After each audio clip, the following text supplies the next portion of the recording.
from Hollywood. A 30th anniversary salute to Star Trek. Tonight, from Alpha Centauri 4 all the way to Paramount Studios, join Ted Danson and some of Star Trek's biggest fans as they pay tribute to the largest gathering of Star Trek cast members of all time. With tributes from LeVar Burton, Joan Collins, Kenny G, Perry Gilpin, David Hyde Pierce, John Larroquette, Jane Leaves, John Mahoney, Kate Mulgrew, Leonard Nimoy, William Shatner, Patrick Stewart, and Ben Stiller.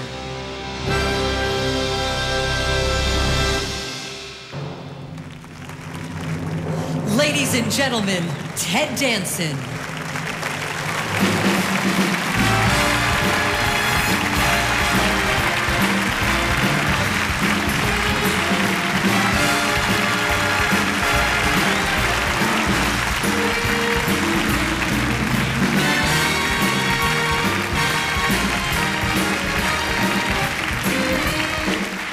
Good evening, ladies and gentlemen. Good evening, Vulcans and Romulans. Good evening, Klingons, Bajorans, Cardassians, Betazoids, and silicone-based life forms. Whew. It doesn't matter if you're someone who's only seen Star Trek a couple of times, or if you're one of those who have an accurate, homemade Starfleet uniform hanging in the back of your closet. You do know who Captain Kirk is. You know who Mr. Spock is. And most likely there have been times when you found yourself in a jam and wished you could reach for that little communicator and say, "Beam me up, Scotty. Keep your eye on me. We're live, Scotty." Well, here we are tonight to celebrate the 30th anniversary of Star Trek and to see how the power of a single idea can become so important to so many millions around the world. We'll be taking a look back to great moments from Star Trek. We'll also find out about Gene Roddenberry, a man who proved that treating the audience like an intelligent species can really pay off. He used to say, we talked about things you couldn't talk about. Sex, religion, labor, hunger, world peace, all that stuff. And the marvelous thing was that it went right over the network's heads. But the 14 and 16-year-olds in the audience knew exactly what we were talking about. Now, I have a very personal connection with this evening. Actually, I have two. First, my wife's ex-husband killed Captain Kirk. But the main connection has to do with the charities that benefit from this evening. The permanent charities of the entertainment industries, communities and schools, the Robert F. Kennedy Memorial Center for Human Rights, and an organization particularly close to my heart, the American Oceans Campaign. Each of these organizations works every day to make sure that our society makes it to Star Trek's 24th century, ensuring that we all live long and prosper.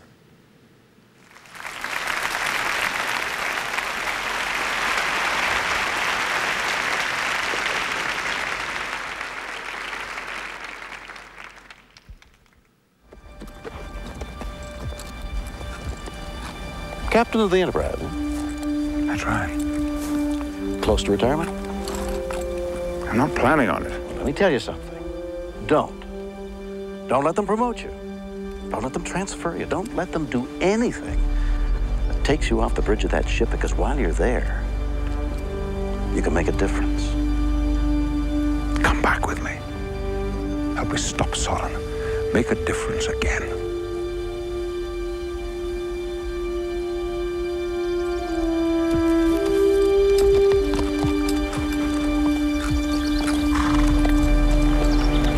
Who am I to argue with the captain of the Enterprise? What's the name of that planet? Viridian 3? Yes. I take it the odds are against us and the situation is grim. You could say that. You know, if Spock were here, he'd say that I was an irrational, illogical human being for taking on a mission like that. Sounds like fun.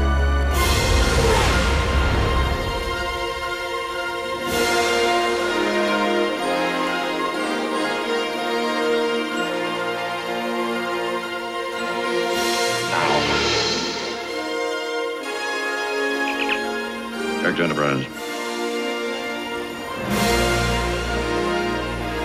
Arm aft photon torpedoes. Place them on ready status. We're Starfleet officers. We're just part of the job.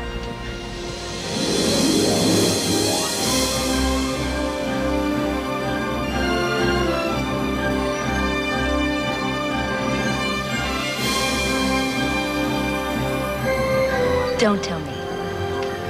You're from outer space. No, I'm from Iowa. I only work in outer space. Everybody remember where we parked.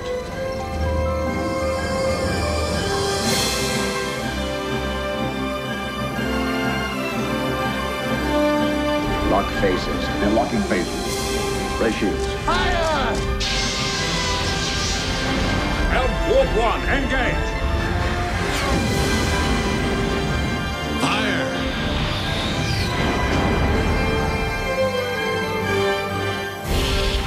Once again, we've saved civilization as we know it. And the good news is they're not going to prosecute.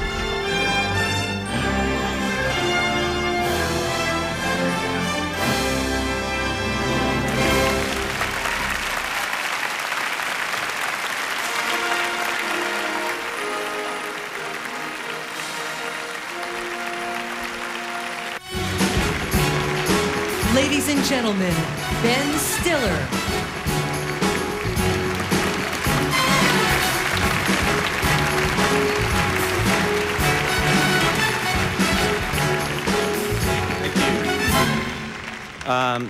They asked me to come out here and tell you a little bit about the history of Star Trek, the juggernaut that launched a 30-year... I'm sorry. I feel a little stupid here. They didn't ask me to do anything. I asked them, actually. I begged them to let me be here because I'm a huge, huge Star Trek fan. I mean, I can't believe I'm even sitting here in the same room with Mr. Sulu. I'm sorry, forgive me, Captain Sulu. I mean, as a kid, I grew up alone, totally alone, and I didn't have any friends, but there was always Star Trek, and kids at school used to make fun of me. Ooh, look at the Trekker wearing his silly pointed ears. It's Trekkie, okay? But I didn't let it bother me because I knew every night when I'd go home, there would be a certain vessel of the Starship Cruiser class, NCC 1700 series, that'd be waiting for me, waiting to dock right up here and take me where no man has gone before. Star Trek really was my best friend, and I took the time to learn everything about it. I studied the ins and outs of the Enterprise. I got the Starfleet manual, the concordance. A lot of people don't have any idea what a Jeffries tube is. I made it my business to understand. And as Star Trek continued to grow, I grew up too. The new shows happened. I really wasn't into the new shows. I mean, Deep Space 12 and My Generation, wonderful, incredible stuff. But I'm a purist. The original 79 episodes, the original aliens, the Gorn, the Mugatu, the pig-faced Tellarite. Okay? How about the librarian, Mr. Ataz? Mr. Ataz, the librarian, A to Z. I got it. Yeah. I think my favorites, though, were the rogue band of space hippies that beam aboard the Enterprise in episode 75, Way to Eden. All right, does everybody remember Adam with the curly blonde hair and the thigh-high boots, playing that funny little stringed instrument, serenading Captain Kirk? Stiff man putting my mind in jail, and the judge bang the gavel and say, no bail. Gonna lick his hand and wag my tail. Herbert, Herbert, Herbert.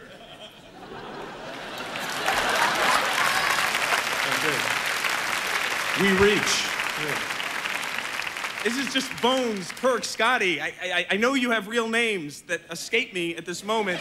I can't believe it. I mean, you guys were my extended family. You taught me the facts of life. I can't tell you how many times I go through a time portal, meet a girl, fall in love with her, come back, she's been dead 100 years. You guys taught me how to deal with that. I mean, God, I learned how to fight watching Captain Kirk. Oh, that move, I love it. And now, as an adult, I realized that, Star Trek wasn't conjectured in fantasy, but was